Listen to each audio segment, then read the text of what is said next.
Be be ہنہ کی دعا، حضرت سیمول کی پیدائش۔ ساتھیو، القانا نامی ایک شخص تھے جو شمالی پہاڑی علاقے میں رہتے تھے۔ وہ حضرت افراہیم کی اولاد سے تھے جو حضرت یوسف علیہ السلام کے چھوٹے بیٹے تھے۔ حضرت القانا کی 2 بیویاں تھیں، ایک کا نام بی بی ہنہ اور دوسری کا نام بی بی فننا تھا۔ بی بی ہنہ بے اولاد تھیں جبکہ بی بی فننا کے اولاد تھی۔ حضرت القانا ہر سال عبادت کرنے کے لیے اپنے قصبے سے سیلا شہر میں اللہ تعالیٰ کی عبادت گاہ کو جاتے تھے۔ جب بھی وہ قربانی ادا کرتے تو بی بی فننا اور ان کے بیٹوں بیٹیوں کو گوشت کا حصہ دیتے تھے، مگر بی بی ہنہ کو وہ دگنا حصہ دیا کرتے تھے کیونکہ وہ بی بی ہنہ کو بہت زیادہ چاہتے تھے۔ اللہ تعالیٰ کی طرف سے بی بی ہنہ بچہ پیدا کرنے کی صلاحیت سے محروم تھیں۔ اس بات سے ان کی سوتن بی بی فننا انہیں ستانے کے لیے چھیڑتی رہتی تھیں۔ یہ سلسلہ سال ہا سال چلتا رہا۔ جب بھی بی بی ہنہ روتیں، ان کا شوہر کہتا، تم کیوں روتی ہو؟ کیا میں تمہارے لیے 10 بیٹوں سے بڑھ کر نہیں؟ ساتھیو، ایک بار سیلا شہر میں جب وہ کھا پی چکے تو بی بی ہنہ اللہ تعالیٰ کے حضور کھڑی ہو گئیں۔ اس وقت مذہبی رہنما بزرگ کاہن ایلی اللہ تعالیٰ کے گھر کی چوکھٹ کے پاس ایک کرسی پر بیٹھے تھے۔ بی بی ہنہ کا دل ٹوٹ گیا۔ وہ بہت روئیں اور اللہ تعالیٰ سے دعا کرنے لگیں۔ وہ اللہ تعالیٰ سے منت مانتے ہوئے کہنے لگیں، اے قادر مطلق خدا، اگر تو مجھ اپنی خادمہ کے دکھ پر نظر فرمائے اور یاد فرمائے اور اپنی بندی کو فراموش نہ کرے اور ایک بیٹا بخش دے تو میں اسے زندگی بھر کے لیے تیری خدمت کے لیے پیش کر دوں گی۔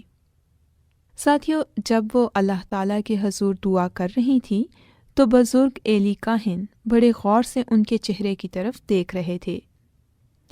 بی بی ہنہ اپنے دل میں دعا کر رہی تھیں۔ ان کے ہونٹ تو ہلتے تھے لیکن آواز سنائی نہ دیتی تھی۔ بزرگ ایلی کاہن نے انہیں ڈانٹا اور کہا، تو کب تک نشے میں رہے گی؟ اپنی اس نشے کی حالت سے پیچھا چھڑا۔ بی بی ہنہ کہنے لگیں، صاحب ایسا نہیں ہے، میں تو ایک مصیبت زدہ عورت ہوں۔ میں نے کوئی مے یا شراب نہیں پی۔ میری روح تو اللہ تعالیٰ کے حضور فریاد کر رہی تھی۔ آپ مجھے کوئی خبیث عورت نہ سمجھیں، میں تو اپنے دکھ اور تکلیف کے باعث دعا کر رہی تھی۔ تب بزرگ ایلی کاہن نے جواب دیا، سلامتی سے جا، اللہ تعالیٰ تیری اس مراد کو پورا کرے جو تو نے اس سے مانگی ہے۔ تب بی بی ہنہ وہاں سے ہٹ گئیں اور انہوں نے کچھ کھایا پیا۔ ان کا چہرہ پہلے کی طرح غم زدہ نہ رہا۔ عزیزو، جب بی بی ہنہ اپنے گھر واپس آ گئیں، اللہ تعالیٰ نے ان پر رحم کیا اور مقررہ وقت پر انہیں بیٹا بخشا۔ انہوں نے اس کا نام سیموئیل یہ کہہ کر رکھا، میں نے اسے اللہ تعالیٰ سے مانگا تھا۔ اگلے سال وہ اپنے شوہر حضرت القانا کے ساتھ عبادت کرنے کے لیے نہ گئیں۔ انہوں نے اپنے شوہر سے کہا، لڑکے کا دودھ چھڑانے کے بعد میں اسے وہاں لے جاؤں گی اور اللہ تعالیٰ کے حضور پیش کروں گی، وہ ہمیشہ وہیں رہے گا۔ حضرت القانا نے کہا، جیسا تجھے اچھا لگتا ہے ویسا ہی کر۔ ساتھیو، لڑکے کا دودھ چھڑانے کے بعد بی بی ہنہ نے اسے اپنے ساتھ لیا اور ساتھ ہی قربانی کے لیے ایک جانور بھی لے لیا اور اللہ تعالیٰ کے گھر میں آ گئیں۔ انہوں نے بزرگ ایلی کاہن سے کہا، میں نے اس بچے کے لیے دعا مانگی تھی اور اللہ تعالیٰ نے میری مراد پوری کر دی۔ جو کچھ میں نے مانگا اللہ تعالیٰ نے مجھے دے دیا۔ اب میں اسے اللہ تعالیٰ کے حضور پیش کرتی ہوں۔ ساتھیو، وہ لڑکا سیموئیل بزرگ ایلی کاہن کی نگرانی میں اللہ تعالیٰ کی خدمت کرنے لگا۔ تب اللہ تعالیٰ نے فرمایا، میں اپنے لیے ایک وفادار کاہن کھڑا کروں گا جو میرے دل اور میرے دماغ کے مطابق سب کچھ کرے گا۔ وہ لڑکا سیموئیل قد و قامت میں بڑھتا گیا اور اللہ تعالیٰ کی شفقت اس پر تھی اور لوگ بھی اس پر مہربان تھے۔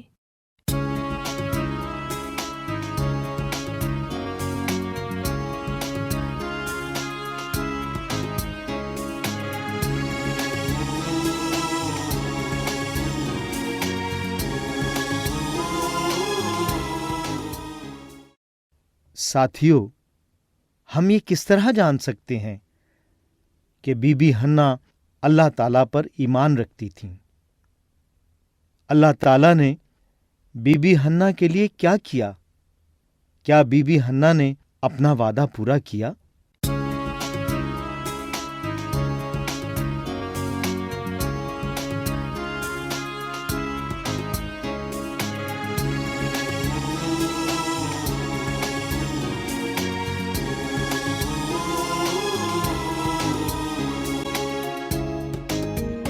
ایک افراحیمی شخص تھا الکانا جس کا نام، ایک افراحیمی شخص تھا الکانا جس کا نام، حنا تھی اس کی اہلیہ، حنا تھی اس کی اہلیہ، جس کی ہے یہ داستان، داستان ایک افراحیمی شخص تھا۔